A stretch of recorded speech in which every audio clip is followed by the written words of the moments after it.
You think you know power. You think a $3,000 custom Italian suit and a Harvard law degree give you the right to crush anyone standing in your way? Preston Sterling certainly thought so. He was the shark of Cook County, a defense attorney who chewed up the innocent and spat them out before his morning espresso. But on a rainy Tuesday in November, Preston made the fatal mistake of screaming at a quiet 16-year-old girl sitting on a courthouse bench. He assumed she was a delinquent. He assumed she was nobody. He didn't know that the woman walking through the metal detectors behind him wasn't just a mother coming to pick up her child. She was a U.S. Marshal with a federal warrant in her pocket, and she was about to turn his entire life into a nightmare. This is the story of how arrogance met the ultimate karma. The air inside the Richard J. Daley Center in Chicago always smelled the same. A mix of floor wax, damp wool coats, and anxiety. It was 8:45 a.m. on November 14th, a Tuesday that was living up to the city's gloomy reputation. Rain lashed against the massive glass windows of the courthouse, blurring the grey skyline outside. Preston Sterling checked his reflection in the glass of the elevator doors. He smoothed the lapel of his charcoal pinstripe suit, a bespoke piece from Savile Row that cost more than most of the people in this building made in 3 months. At 42, Preston was the managing partner of Sterling, Holt and Associates. He was handsome in a sharp, predatory way, with slicked-back blonde hair and eyes that constantly scanned the room for weaknesses. Today was a big day. He was defending Nathaniel Nate Thorne, the son of a pharmaceutical tycoon who had been caught drag racing his Porsche down Michigan Avenue while intoxicated. It should have been a slam-dunk DUI conviction for the prosecution. But Preston didn't do convictions. He did acquittals, loopholes, and destroyed reputations. "Where is the coffee?" Preston snapped, turning to his frantic paralegal, a young man named Greg, who looked like he hadn't slept in a week. "The line at the Starbucks downstairs was out the door, Mr. Sterling. I didn't want to make us late for the pre-trial motion," Greg stammered, clutching a stack of files. "I don't pay you to think about time, Greg. I pay you to keep me caffeinated and prepared. If I walk into Judge Brooks's courtroom with a caffeine headache, heads will roll, and yours will be the first into the basket." Preston spun around, his leather briefcase swinging heavily, and marched toward the seating area outside courtroom 402. He needed to sit, review the suppression motion one last time, and center himself before he went in to dismantle the credibility of the arresting officer. But his favorite bench, the one right near the radiator, away from the drafty doors, was occupied. Sitting there was a girl.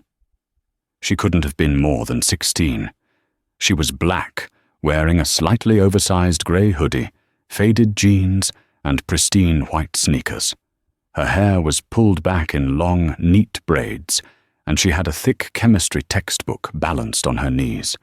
She was scribbling notes into a spiral notebook, completely absorbed in her work, a pair of large headphones over her ears.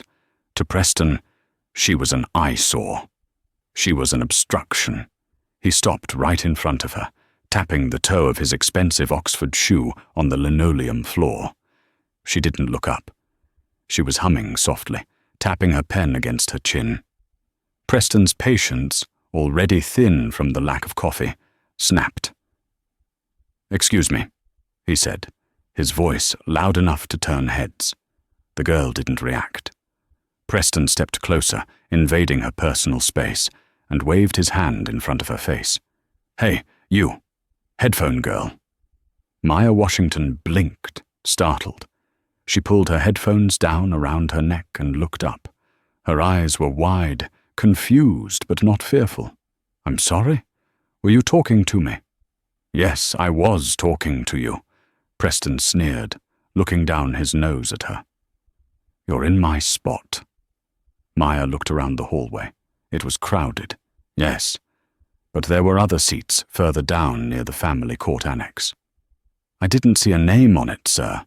I'm just finishing my homework before— I don't care what you're doing, Preston cut her off, his voice rising. He wanted to assert dominance. It was his warm-up for court. This area is usually reserved for attorneys and their clients. Serious business, not for whatever this is. Loitering. Maya frowned, closing her chemistry book slowly. I'm not loitering. I'm waiting for someone. Likely story, Preston scoffed. He looked at Greg, seeking validation. You see this, Greg? This is what happens when security gets lax. They let the riffraff clutter up the hallways. Probably waiting for a public defender to plead down a shoplifting charge, aren't you? The hallway went quiet. A few people, a woman in a pantsuit, an elderly man with a cane, stopped to watch. Maya stood up. She was tall for her age, but she still had to look up to meet Preston's eyes. Her demeanor shifted. The confusion vanished, replaced by a steely calm that was unusual for a teenager. Sir, Maya said, her voice steady, you don't know me. I suggest you lower your voice and find another place to sit. There's a bench open over there by the water fountain. Preston laughed. It was a cruel, barking sound. You suggest I go sit by the leaking water fountain? Do you have any idea who I am? No, Maya said simply. And I don't really care. Preston's face flushed red. He wasn't used to defiance, certainly not from a teenager in a hoodie. He took a step forward, his finger jabbing toward her chest. I am Preston Sterling. I own this hallway. I own that courtroom. And I can have you removed from this building faster than you can spell incarcerated. Now, take your little chemistry book and your attitude, and get out of my sight. Go wait in the lobby with the rest of the delinquents. Greg, the paralegal, looked terrified. Mr. Sterling, please. Judge Brooks is going to call the docket soon. We should just— Quiet, Greg, Preston roared, not taking his eyes off Maya. I am teaching this young lady a lesson about respect and social hierarchy, something her parents clearly failed to do. Maya's jaw tightened. Her hand drifted to the pocket of her hoodie, clutching her phone. Leave my parents out of this. Or what? Preston challenged, leaning in so close she could smell his expensive cologne mixed with his sour breath. You'll tag me in a post? You'll cry? Move. Now. He reached out and shoved her textbook. It wasn't a hard shove, but it was enough to knock it off her lap. The heavy book hit the floor with a loud thud, and her papers scattered across the dirty tiles. Oops, Preston smirked. Clumsy. The sound of the book hitting the floor echoed like a gunshot in the tense hallway. Maya didn't scramble to pick it up. She didn't cry. She stared at the scattered notes, months of AP chemistry work, and then looked back at Preston. Her eyes were dark, burning with a quiet intensity that unsettled Greg, even if Preston was too arrogant to notice. You shouldn't have done that, Maya said softly. I'm doing you a favor, Preston replied, adjusting his cufflinks. Teaching you that the world doesn't care about your homework. It cares about power, and you, little girl, have none. He kicked one of her papers aside with his shoe. It left a muddy streak across a diagram of a molecular structure. Mr. Sterling, the voice came from the courtroom door. It was the bailiff, Officer Miller.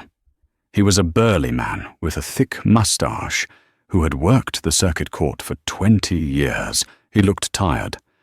Judge Brooks is taking the bench in 5 minutes.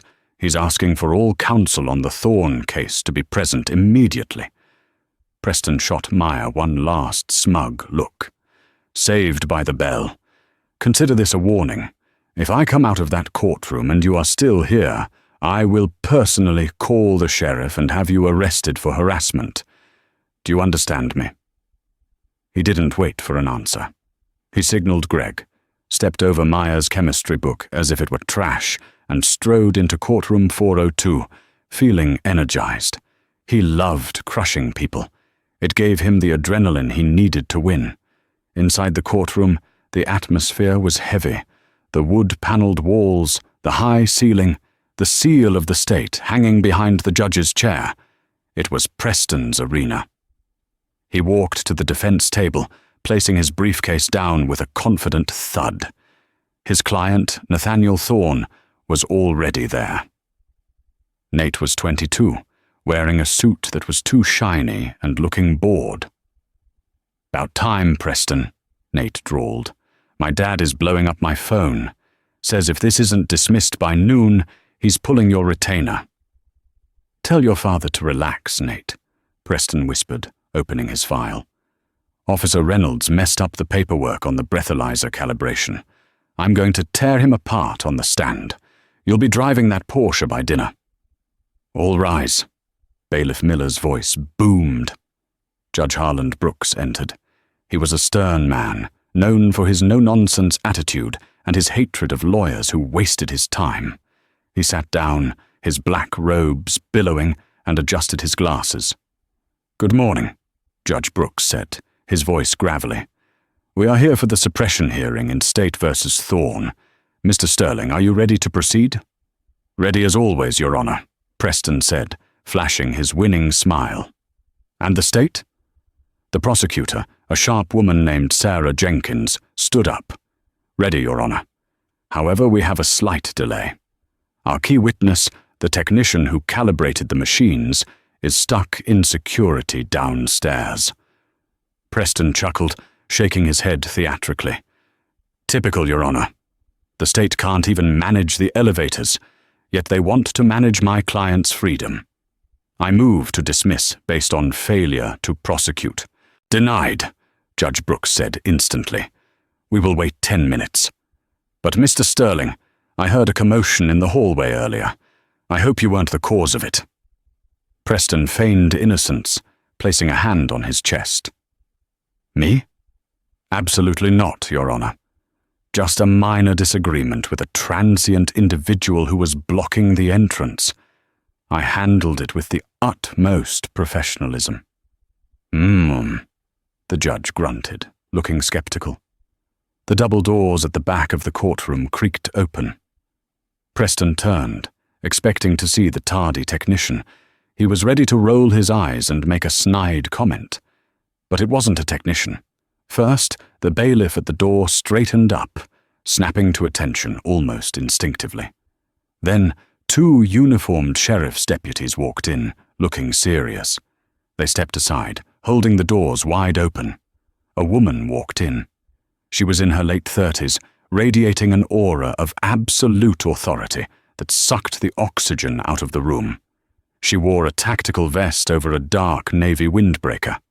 On the back, in bold yellow letters, was the word police. On the front, hanging from a chain around her neck, was a gold star badge that Preston recognized immediately. U.S. Marshal. She had dark skin, piercing eyes, and her hair was pulled back in a severe bun. Her combat boots thudded heavily on the carpeted aisle. But what made Preston's blood turn into ice water wasn't the badge. It wasn't the gun on her hip. It was the girl walking next to her. Maya Washington. Maya had picked up her chemistry book. She was holding it against her chest. She wasn't looking at the floor anymore. She was looking directly at Preston Sterling, and for the first time, Preston noticed the family resemblance. The same eyes, the same set of the jaw. The marshal didn't stop at the gallery rail. She walked right through the gate, past the prosecutor, and stood directly in the center of the courtroom well, facing the judge. "What is the meaning of this interruption?" Judge Brooks asked, though his tone was respectful. He knew a federal marshal didn't barge into a courtroom for no reason. The woman didn't look at the judge yet. She turned slowly, pivoting on her heel, until she was facing the defense table. She locked eyes with Preston. "I apologize for the interruption, Judge Brooks," the woman said. Her voice was calm, but it carried a dangerous edge, like a blade wrapped in velvet. I am Deputy U.S. Marshal Angela Washington. I am here on urgent federal business involving a fugitive investigation." She paused, letting the silence stretch. "And," Angela continued, her eyes drilling into Preston, "I was just informed that an individual in this hallway assaulted my daughter, destroyed her school property, and threatened her with false imprisonment." Preston felt his throat close up. His hands, resting on the table, began to tremble.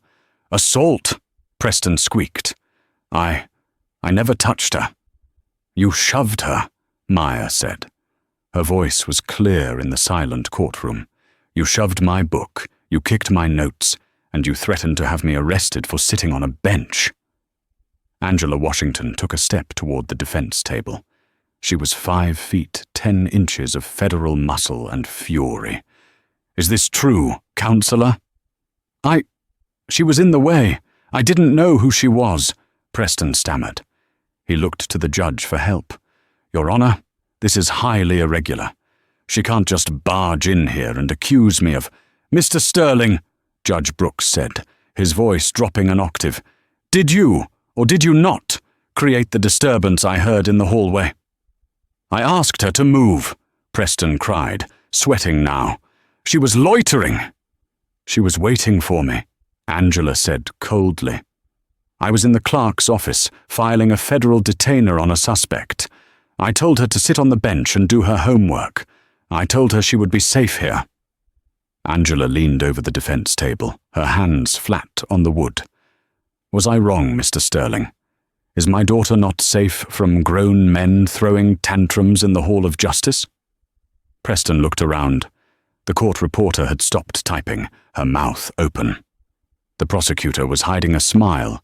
Even his own client, the entitled Nate Thorne, was scooting his chair away from him. "It was a misunderstanding," Preston whispered, his arrogance draining away like water from a cracked bucket. "I apologize. I didn't know she was a marshal's daughter." "That," Angela said, standing up straight, "is exactly the problem. You only treat people with respect if you think they have the power to hurt you." "Well, Mr. Sterling," she reached into her tactical vest pocket and pulled out a folded document. "I have some bad news for you. I'm not just here to yell at you for bullying a child. I'm here because your name came up in the investigation I was filing downstairs." Preston's heart stopped. "What?" Angela unfolded the paper. It wasn't a detainer for a prisoner. It was a warrant. "Preston J. Sterling," Angela announced, her voice booming off the walls. "You are under arrest." The silence in courtroom 402 was absolute. It was a heavy, suffocating silence, the kind that usually precedes a natural disaster. Preston Sterling stood frozen, his hand halfway to his tie. The words, "You are under arrest," bounced around his skull, refusing to settle. He was Preston Sterling. He was the one who arranged arrests. He was the one who golfed with the district attorney on Sundays. He didn't get arrested. "Is this a joke?" Preston forced a laugh, though it sounded more like a dry cough. He looked at Judge Brooks, his eyes wide and desperate. "Your Honor, this is clearly a stunt, a retaliation because of the incident in the hallway. This is abuse of power. I'll have your badge for this, Marshal." Angela Washington didn't blink. She walked calmly around the defense table, her boots thudding rhythmically. She didn't look like a mother anymore. She looked like a predator who had finally cornered its prey. "Judge Brooks," Angela addressed the bench, ignoring Preston's sputtering. "I'm executing a federal warrant issued this morning by the Northern District of Illinois. Charges include racketeering, witness tampering, and 3 counts of bribery involving a federal official." The color drained from Preston's face so fast he looked like a wax figure. "Racketeering?" he whispered. "The FBI has been watching your firm for 6 months, Mr. Sterling," Angela said, her voice loud enough for the back row to hear. Specifically, they've been tracking the payments you made to silence witnesses in the Moretti trial last year. We had the indictment sealed. We were waiting for the right moment to pick you up. She stopped right in front of him, close enough that he could see the stitching on her tactical vest. I was actually on my way to your office to serve this, Angela said, a cold smile touching her lips. But when I came to check on my daughter, imagine my surprise when I found the target of my investigation screaming at her in a hallway. Preston looked at Maya. The girl was still standing by the gate, clutching her chemistry book. She wasn't smiling.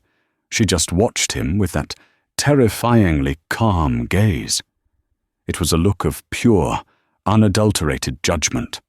"Turn around," Angela commanded.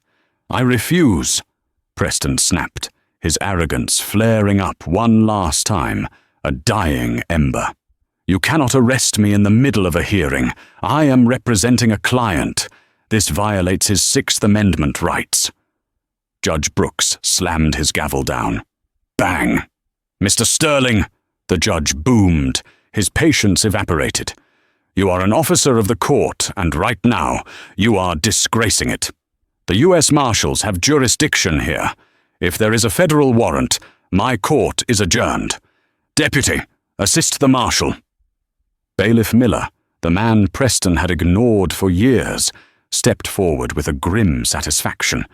He grabbed Preston's arm. It wasn't a gentle grip. "Turn around, counselor," Miller growled. Preston tried to pull away, but Angela was faster. With a practiced motion, she grabbed his left wrist, twisted it behind his back, and shoved him forward against the defense table. "Ow, you're breaking my arm," Preston shrieked. "Stop resisting," Angela said calmly. She pulled her handcuffs from her belt. The metallic rasp of the ratchets echoed in the room. Click, click. The steel cuffs bit into Preston's wrists. They were tight, much tighter than the ones his clients usually complained about. He felt the cold metal against his skin, a stark contrast to the warmth of the courtroom. "Preston J. Sterling," Angela recited the Miranda rights from memory, her voice steady and professional. "You have the right to remain silent. Anything you say can and will be used against you in a court of law." As she spoke, Preston looked up. He saw the gallery. People were holding up their phones. They were filming. The shark of Cook County, the untouchable lawyer, was being handcuffed like a common criminal, pressed against the table where he usually spun his lies. He looked at his client, Nate Thorne. "Nate," Preston pleaded, struggling to turn his head. "Nate, call the senior partner. Call Holt. Tell him to get down here with the bail money. It's a misunderstanding." Nate Thorne stood up slowly. The rich kid looked at Preston with a mixture of disgust and self-preservation. He picked up his own file from the table. "I don't think so, Preston," Nate said, his voice loud. "My dad told me to hire the best. He didn't say anything about hiring a felon." Nate turned to the judge. "Your Honor, I am firing my counsel effective immediately. I would like to request a continuance to find a lawyer who isn't currently in handcuffs." "Granted," Judge Brooks said, not even looking at Preston. "Mr. Thorne, you are free to go for today." "No!" Preston shouted as Angela hauled him upright. "Nate, don't walk away. I can fix this." "You can't even fix your own situation, man," Nate sneered, walking past him toward the exit. Angela spun Preston around to face the exit. "Let's go, Sterling. You have a new appointment." As they began the long walk down the center aisle, Preston felt every pair of eyes on him. The court reporter, the other attorneys waiting for their cases, the random citizens, but the worst part was the gate. Maya Washington was standing there, holding the gate open for her mother. As Preston was marched past her, smelling of fear and sweat, Maya spoke. She didn't whisper. She spoke in her normal, clear voice. "You were right about one thing," Maya said. Preston stumbled, forced to stop for a second by Angela's grip. He looked at the teenager he had bullied less than 20 minutes ago. "What?" he rasped. "Social hierarchy," Maya said. "It is real, but you forgot the most important rule." "And what is that?" Preston spat. "Karma doesn't care about your suit," Maya said. Angela tugged on his arm, hard. "Move." They dragged him out of the courtroom, through the double doors, and into the very hallway where he had been the king just moments before. But now, he wasn't the king. He was the prisoner. And the girl with the chemistry book was watching him go, the U.S. Marshal badge on her mother's chest gleaming like a shield. The elevator ride down to the basement was silent. Preston stood in the corner of the steel box, his hands cuffed behind his back, staring at the floor numbers as they ticked down. 4, 3, 2, 1. B for basement, B for bottom. "This is a mistake," Preston muttered for the 10th time. "Do you know who represents the police union? My firm. Do you know who defends the cops when they get in trouble? Me. I am on your side." Angela didn't look at him. She watched the numbers. "You aren't on anyone's side but your own, Sterling. And you aren't dealing with the Chicago police today. You're dealing with the Marshals. We don't need your favors." The doors opened with a grind. The air in the basement was different. It smelled of industrial cleaner, unwashed bodies, and despair. It was cold. They walked him through the booking area. Preston had been here 1,000 times before, but always on the other side of the glass. He usually breezed through, flashing his bar card, joking with the sergeants, handing out business cards. Today, the sergeant behind the desk, a grizzly man named O'Malley, looked up over his spectacles. Well, O'Malley said, chewing on a toothpick. "If it isn't Mr. Sterling, here to bail out a drug dealer?" "He is the drug dealer today, O'Malley." "Or close enough," Angela said, pushing Preston toward the counter. "Process him. Federal hold. No bail until the arraignment hearing tomorrow morning." "Tomorrow?" Preston gasped. "You can't keep me here overnight. I have a gala tonight. I have a life." "Empty your pockets," O'Malley said, sliding a plastic tray across the counter. Angela unlocked one handcuff so Preston could comply. With trembling hands, Preston removed his possessions, his Rolex Submariner watch, his gold money clip, his iPhone, his Mont Blanc fountain pen. Each item made a hollow clack as it hit the plastic tray. It felt like he was stripping away pieces of his soul. "My shoes?" Preston asked, horrified. "Laces out or take 'em off," O'Malley said boredly. "Can't have you hanging yourself with those expensive Italian laces." Preston kicked off his shoes. He stood in his silk socks on the cold, dirty concrete floor. He felt small. He felt naked. "Fingerprints," Angela ordered. They pressed his manicured fingers onto the glass scanner. The machine beeped, capturing his identity, reducing him to a set of loops and whirls in a database. Then came the mugshot. Preston tried to compose his face, tried to look dignified, but the flash was blinding. And he just knew, that this photo would be on the front page of the Chicago Tribune by the evening. "Cell 4, O'Malley said, handing Angela a key. "Not general population," Preston begged, panic rising in his chest. "You can't put me in Gen Pop. I've put half the people in this city in jail. They'll kill me." "You should have thought about that before you started bribing jurors," Angela said, unsympathetically.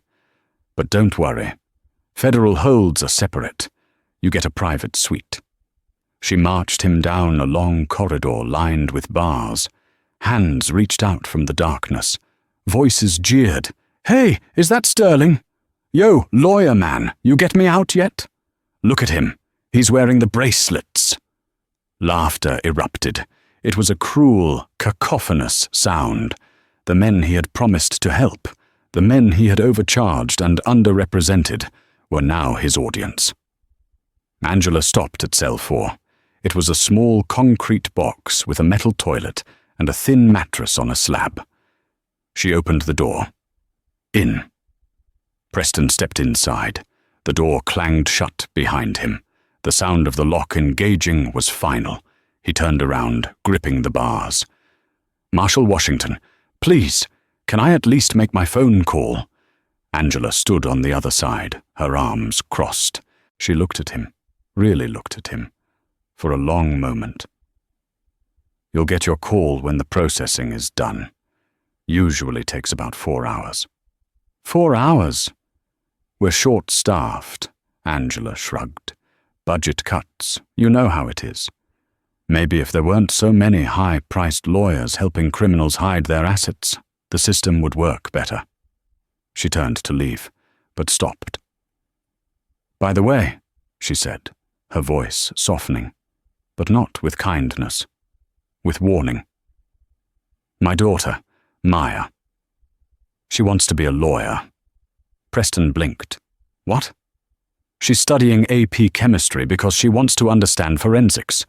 But her goal is law school. She wants to be a prosecutor. She wants to put bad guys away." Angela stepped closer to the bars, her face inches from his. She was sitting there this morning, nervous about her grades, thinking about her future. And you came along and tried to make her feel small. You tried to make her feel like she didn't belong in your building. Preston looked down at his silk socks, now stained with floor dust. "You told her she was a delinquent," Angela continued.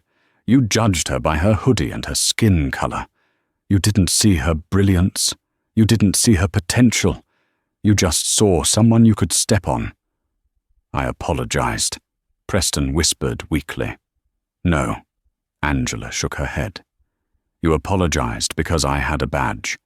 If I had been a housekeeper or a nurse, or just a regular mum, you would have laughed in my face. That's why you're in here, Sterling. Not just because you broke the law, but because you forgot that every person you step on has a story.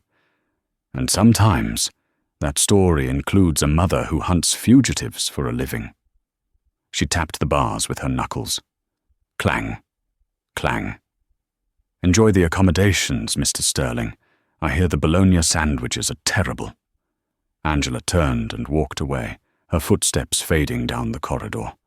Preston Sterling slid down the wall until he hit the floor. He pulled his knees to his chest. The silence of the cell was worse than the noise of the courtroom. He was alone. His suit was wrinkled. His career was over. And all because he couldn't just walk past a girl studying chemistry.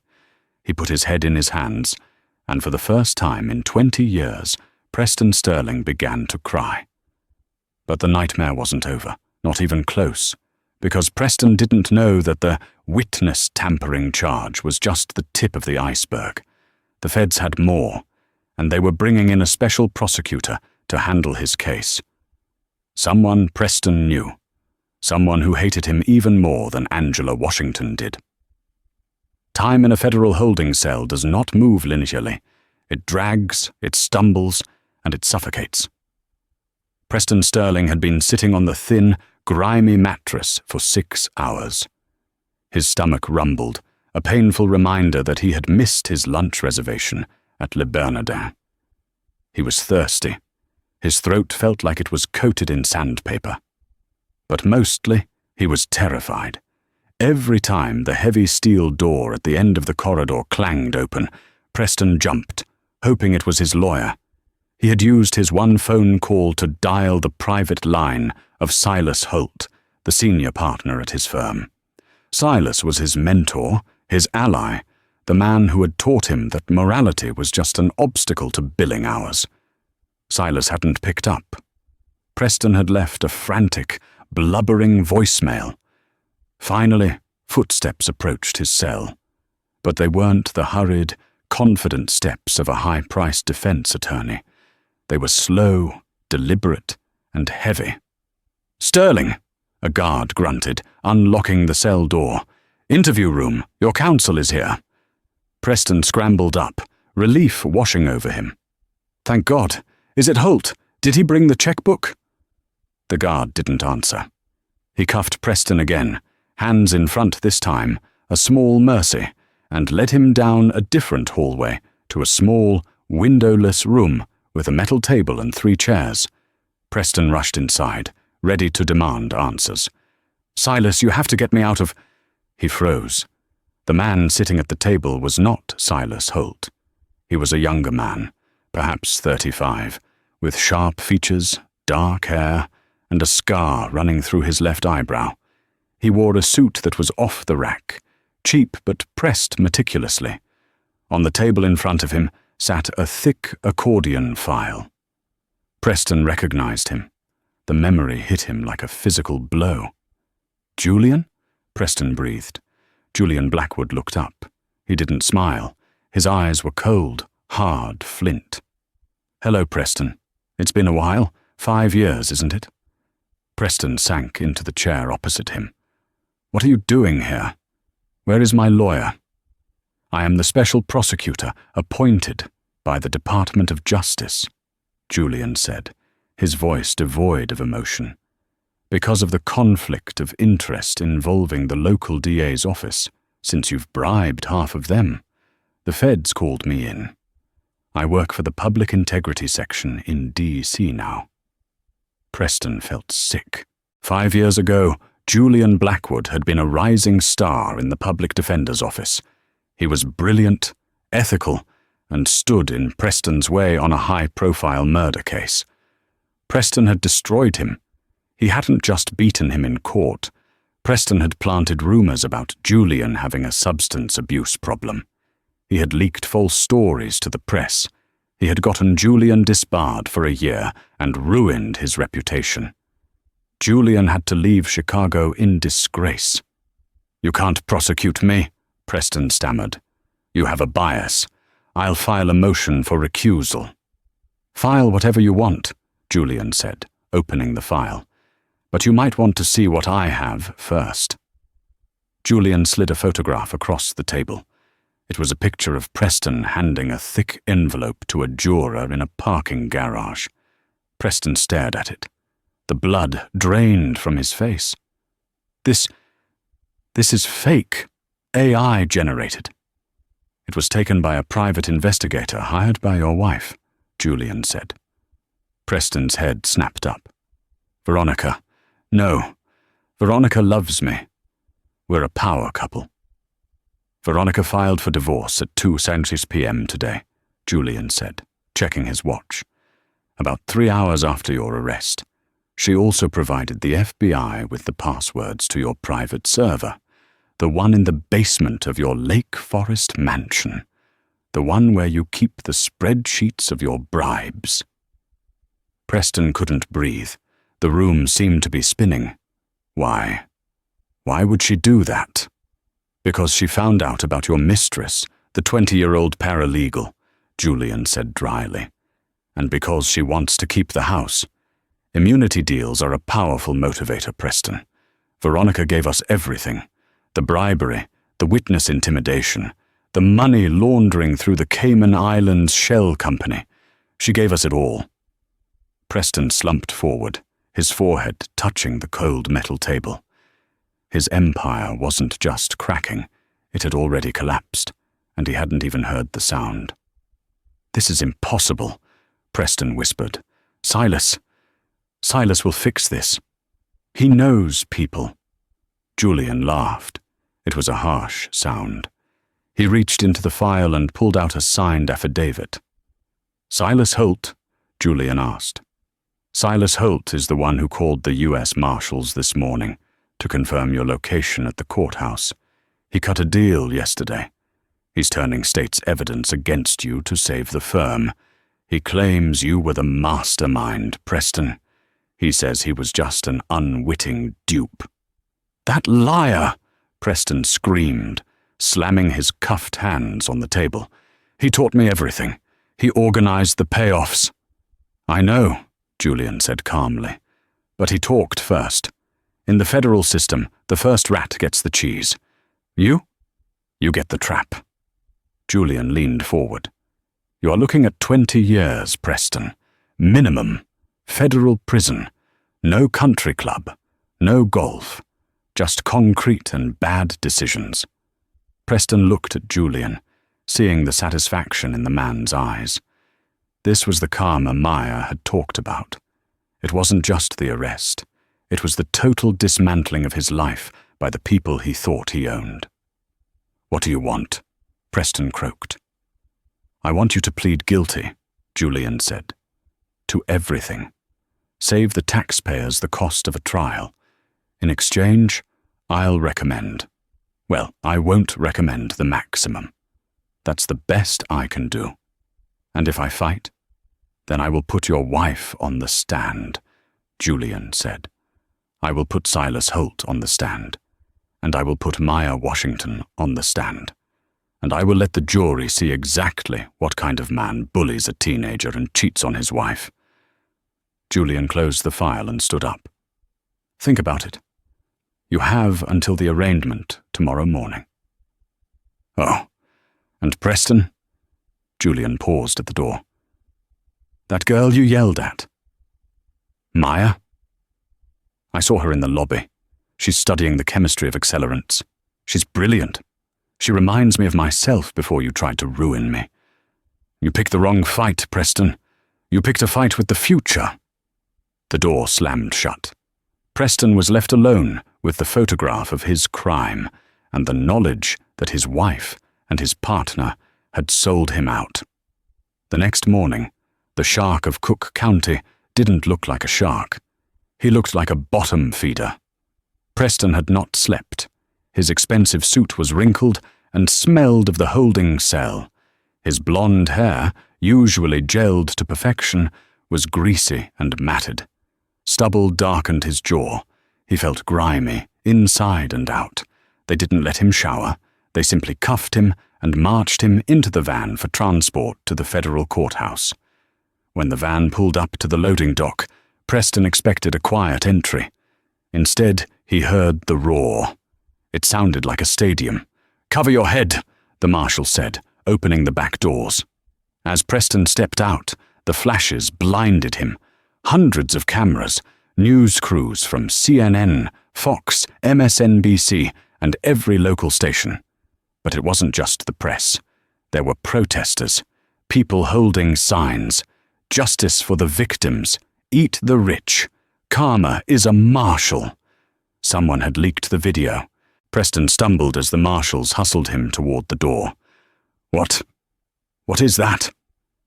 "Security footage," the marshal grunted, pushing him forward. "From the courthouse hallway yesterday. Someone leaked it to TikTok. It has 40 million views, Sterling. You're famous." Preston's stomach dropped. The hallway. Him yelling at Maya. Him kicking her papers. The world had seen it. He wasn't just a criminal. He was a viral villain. The Karen of the legal world. Inside the courtroom, it was standing room only. The air conditioning was struggling to keep up with the body heat. Preston was led to the defense table. He sat down, instinctively reaching for a water pitcher that wasn't there. Next to him sat a frantic, sweating man in an ill-fitting brown suit. "Who are you?" Preston asked. "I'm Gary," the man squeaked. "Public defender. I was assigned your case 10 minutes ago. Everyone else had a conflict of interest." A public defender. Preston Sterling, who charged $800 an hour, was being represented by a man named Gary, who looked like he was about to faint. "All rise." Judge Helen Carter entered. She was known as the Hammer. Preston had once made a sexist joke about her at a bar association dinner. She looked at him now, and he knew she remembered.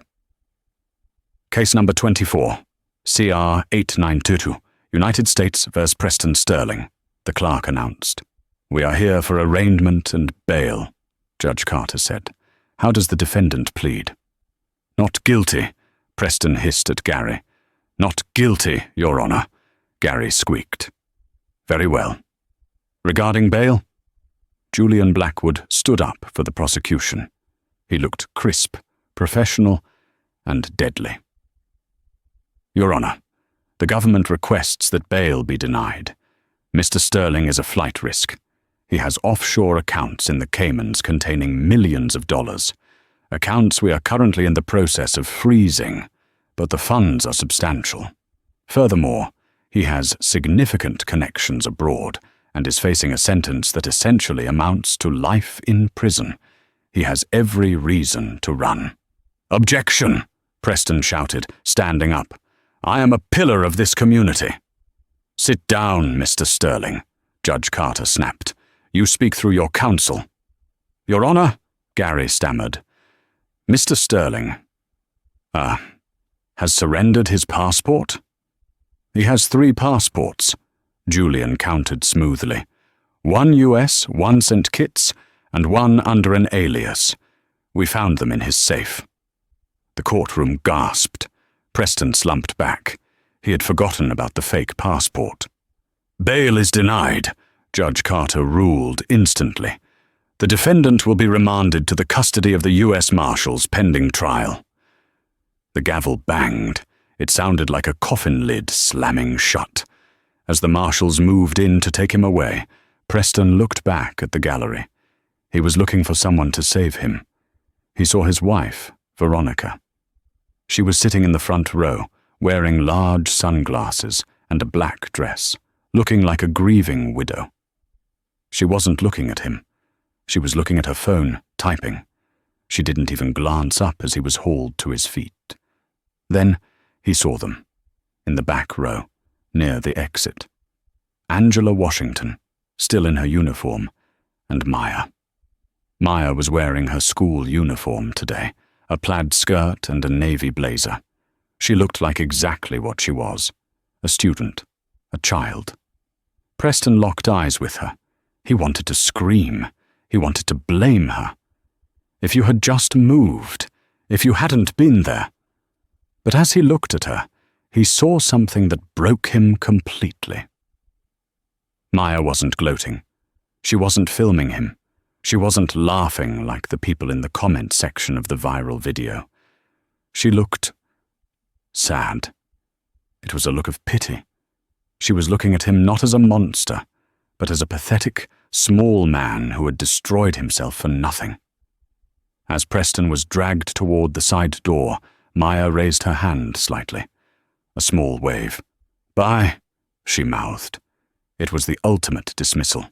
She was going back to school. She was going to finish her chemistry homework. She was going to have a life, and he was going to a cage. The doors swung open, and the noise of the hallway hit him. "Mr. Sterling, Mr. Sterling, is it true you tried to bribe a judge? Mr. Sterling, how do you feel about your wife filing for divorce?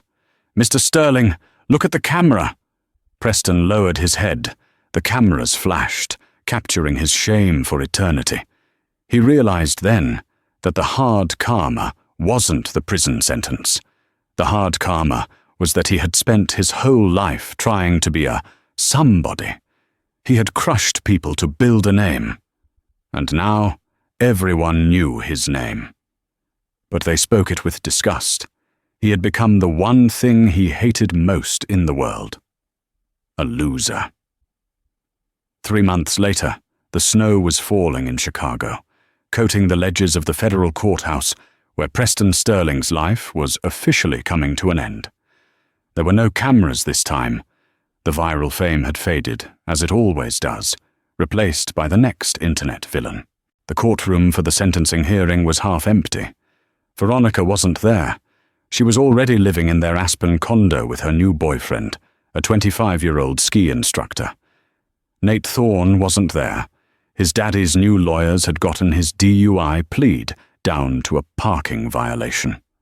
Silas Holt was there, sitting in the back row, looking pale and shrunken. He had taken a plea deal, 2 years in minimum security, in exchange for burying his former protégé. Preston sat at the defense table, wearing an orange jumpsuit that chafed his neck. He had pleaded guilty. All counts. There was no fight left in him after the bail hearing. The evidence Julian Blackwood and Veronica had provided was insurmountable. Special Prosecutor Julian Blackwood stood up to address Judge Carter regarding sentencing. "Your Honor," Julian began, his voice echoing in the quiet room.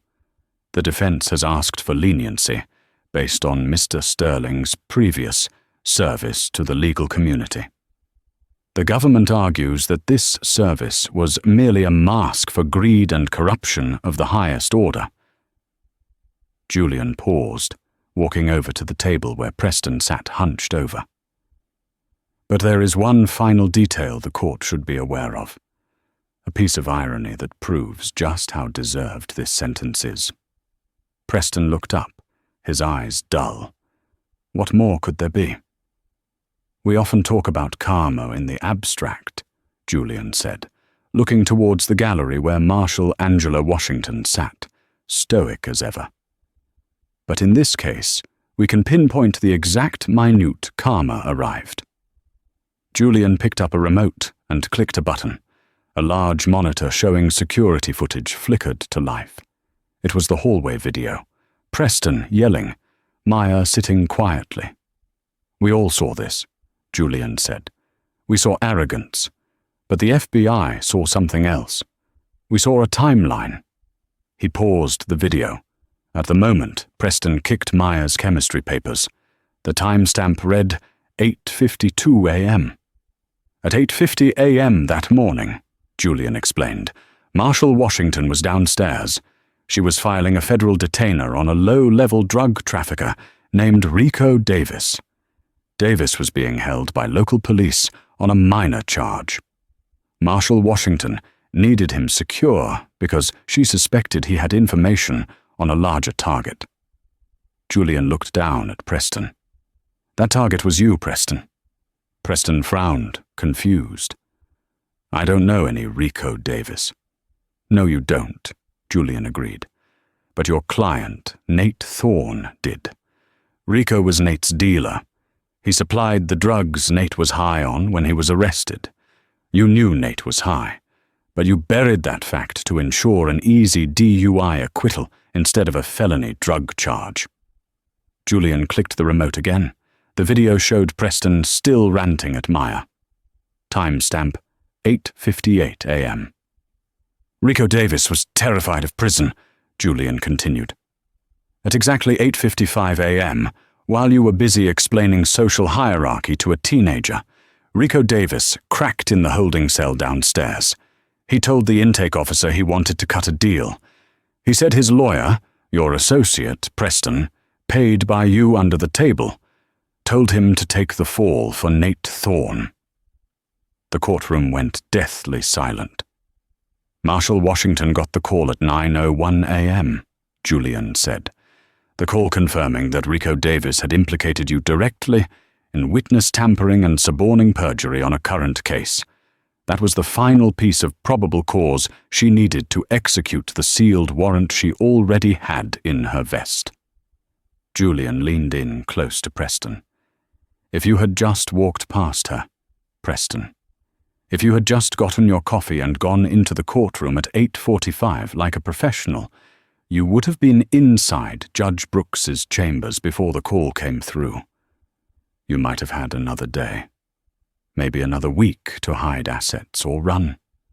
Julian pointed at the screen, at the frozen image of Preston's sneering face.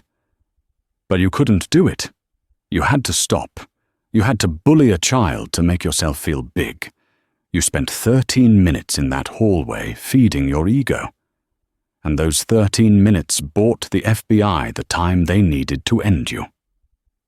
Julian turned back to the judge.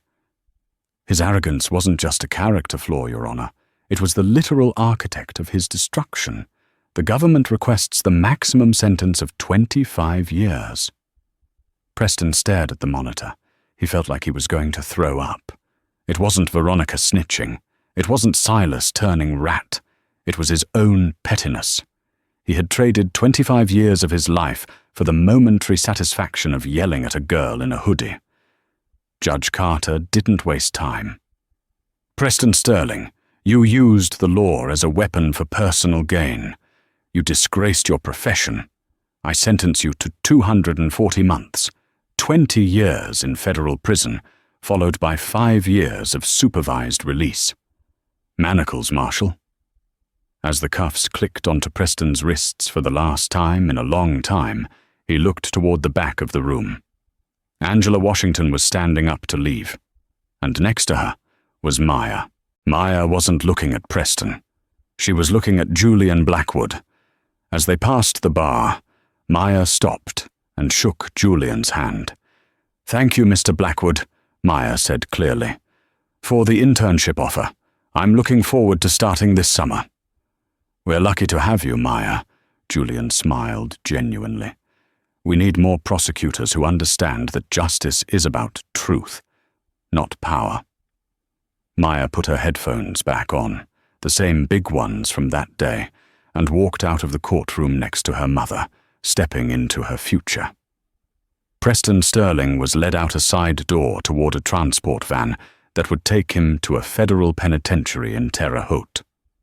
He was nobody now, just another inmate number.